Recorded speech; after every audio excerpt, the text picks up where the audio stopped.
Brian the Geek here, and it is Wednesday once again, which means another episode of Kenobi, and I am super excited to get watching, so I'll catch you all after it's done, but I'm not really sure what to expect other than that Obi-Wan's just been burned, so I'm expecting he's gonna have to recover, he's gonna have to deal with some emotional stuff. I think Vader's gonna be coming after him. Obviously, we've got to deal with Reva having Leia and how that's all gonna play out. So a lot of stuff moving. I think the Grand Inquisitor might come back today. I made a video about that, and so we'll see if I'm right or not. So very excited. Anyway, let's jump right into me watching it, and I'll see you afterward.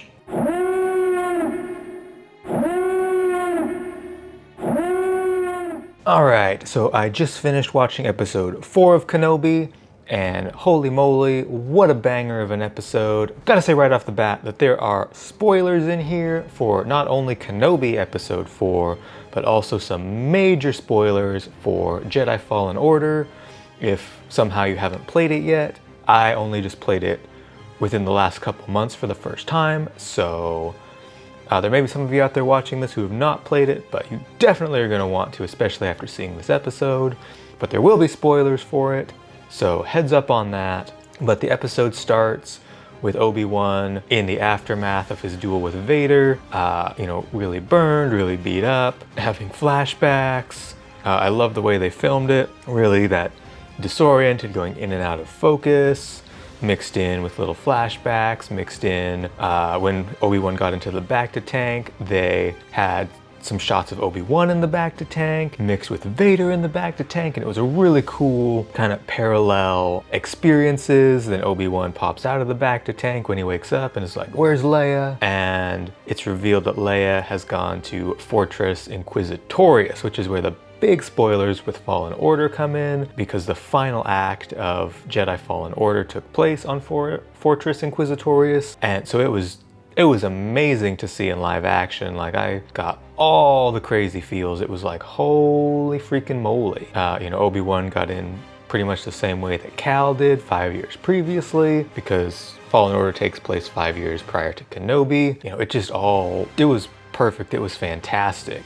But continuing on in the story, we saw some of Reva trying to get into Leia's mind. Obviously, we get a lot of great hints that Leia's force sensitive here because she's able to resist Reva, and Reva starts to get mad, and we start to get little hints more at Reva's backstory, which, if I had to guess, is going to be very, very similar to Trilla's backstory. It sounded, she was betrayed by everyone, she lost everyone. Very likely her and her little group of Jedi were trying to escape the Jedi Temple, and they ended up all getting either separated or killed or tortured, or there was a Jedi who was trying to help them and ultimately failed, or who knows. But very similar story with a lot of Jedi across the galaxy with Order 66 especially. We saw that very similar story with Seer and Trilla during Jedi Fallen Order. I'm really enjoying Moses Ingram. I know in the first episode it was kind of like her performance is meh at some points and felt a little weird, but I've really gotten into it and I really enjoy it. I kind of view Reva as kind of a lot of maybe posturing and trying to be tougher than she is, where I thought, oh, maybe this is kind of weird acting. I think it's actually more at this point seeing how Reva behaves, that it's actually just she's really trying to be tough when in fact, she's still dealing with a lot of the trauma of being a child tortured by the Inquisitors and, turning into a Jedi hunter. And she's really, just trying to prove herself and kind of prove to herself that she is big, mean, scary, and tough. But, that's my take on Reva. So anyway, so she's interrogating Leia slowly but surely. And, Leia's not giving in to her and she's getting more and more frustrated. And then Obi-Wan and Tala get onto Fortress Inquisitorious. Tala uses her cover as an Imperial officer to get them access. She has a tense moment with her clearance not necessarily quite working for this sector. She talks her way out of it, and then, is able to help Obi-Wan navigate There's these cool new, almost like probe droids, but not probe droids in the hallways that were not in Fallen Order, that at least as I remember, you know, there were probe droids in Fallen Order, but not these guys, certainly not on Fortress Inquisitorious. That was really, really neat. Obi-Wan sneaking around, and I loved kind of the callbacks to A New Hope when he used the Force to create that sound like he did in A New Hope, and he was, you know, using those same stealth skills that he used in A New Hope. And one thing I really love about this episode, which I predicted, but in this episode we're really starting to see Obi-Wan come back into his own and find himself. And there was a great conversation between him and Tala when he was on their little ship and he was trying to use the Force to move an object, and it was just like, you know, not really moving that much. And then he was, you know, he was frustrated, and he was kind of like, I can't do it. And, you know, she's like, well, if you love Leia, you're going to have to. And, you know, he ponied it up and he got it together, and he kicked a lot of ass in this episode, and I love to see it. Like, legitimately, I love to see it. The interrogation continues with Leia, and Lola comes out to try and help Leia. Reva uses the Force to catch Lola and subdue her, and then we don't think really anything more of it, but that comes back much later in the episode. And then Reva just gets to a point where she's so frustrated when Leia just will not break that she takes her to the infamous torture chamber that we're familiar with from Jedi Fallen Order. I got some goosebumps, not gonna lie, because that was such a powerful scene in Fallen Order when you see Seer being tortured and Trilla being tortured and just all this stuff.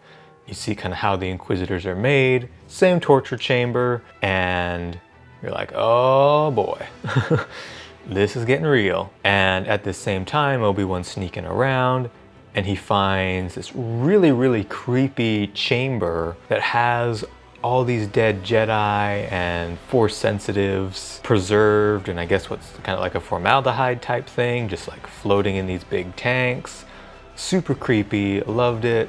And then we get to the point where Obi-Wan's like, man, I need a distraction, because he can kind of sense Leia, you know, really scared and suffering as she's about to be tortured. And so Tala creates a distraction, calls up Reva, tries to lie to her. Reva sees right through it. This is the point where I thought, oh man, Reva's just gonna like cut this lady down and that's gonna be the end of Tala, but she didn't. But that led into a very cool little sequence that I really liked, where Obi-Wan cut the power.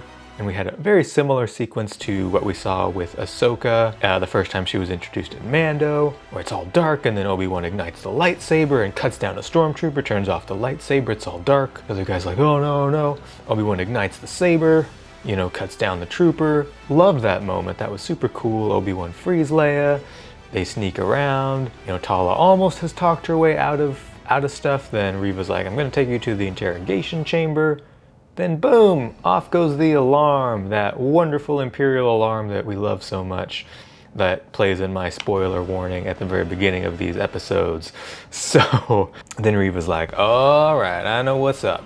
But she has to go face Kenobi, and Tala's able to get free of the stormtroopers. We got a little bit of the really dumb stormtroopers in this episode, but I'm more okay with it in this episode because we got two very skilled operatives here versus just kind of like standard folk, you know, just taking out stormtroopers. What I loved is when we got to Obi-Wan really using his lightsaber. I'm like, yes, this is what we want.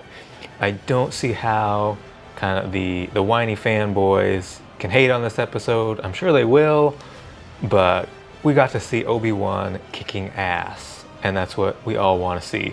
We got to really see him overcome that doubt and that weakness that we really, really saw last episode and in the previous episodes, where you can see him coming back to Obi-Wan. You can see shades of that Clone Wars Obi-Wan, where he's just like blocking blaster bolts and using the Force and taking out stormtroopers left and right. And that was a really, really neat sequence. I love, you know, the blaster bolt hits the glass. Like we saw a very similar thing in Fallen Order where the tunnel gets flooded.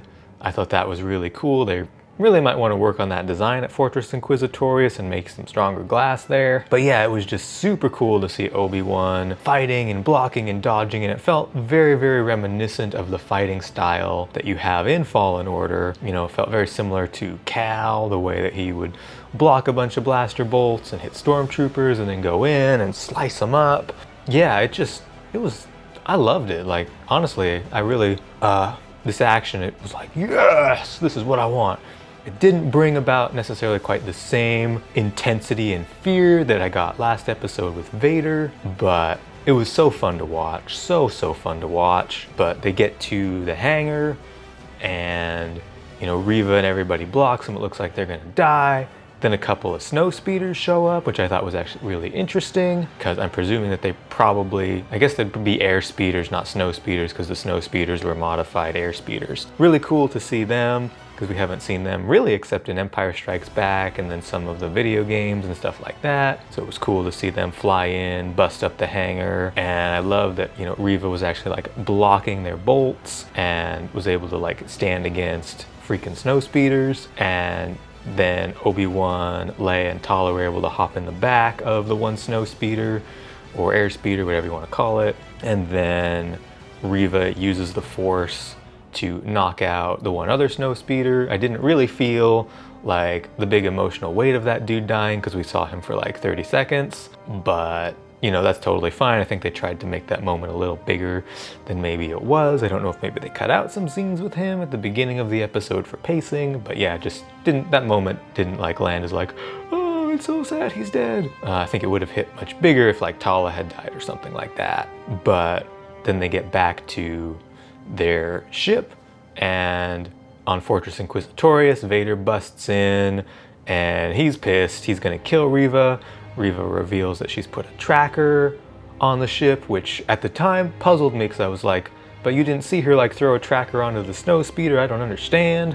I love Vader in this. I like how sparingly he was used in this episode. I thought that was pretty cool because I'm sure that they're gonna build up to using him pretty big in episode 5 or 6. And, you know, so Vader lets her live and is basically like, I hope you're right. I hope you didn't screw this up. Don't mess this up. There's no room for failure. And then, you know, we get onto the ship. There's kind of a little sad moment with the young lady pilot who's all sad that her buddy died. And then we get that little reveal of Lola with the red light beeping and revealed that she is the tracker, which I thought was really good because I was like, so confused at how on earth they'd put a tracker on the snow speeder that had just showed up, but I'm like, oh, putting it in Lola and giving Lola back to Leia was pretty genius, actually. I like that. I really like that. I was wrong that the Grand Inquisitor was going to come back in this episode. I thought that was pretty interesting. I thought it was interesting, though, that there was the line about the Grand Inquisitor early on in the episode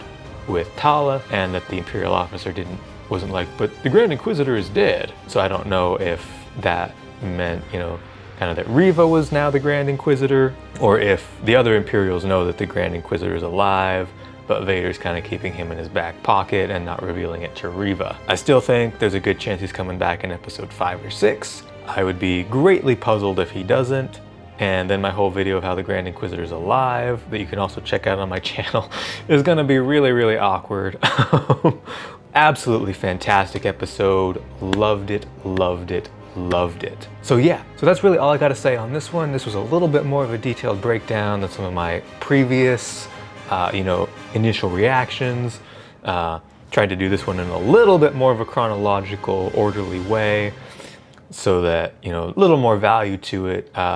If you enjoy this video, give it a thumbs up. If you enjoy these breakdowns, enjoy Star Wars content, enjoy fantasy content, other sci-fi content, make sure to hit that subscribe button, and I'll catch you in the next video.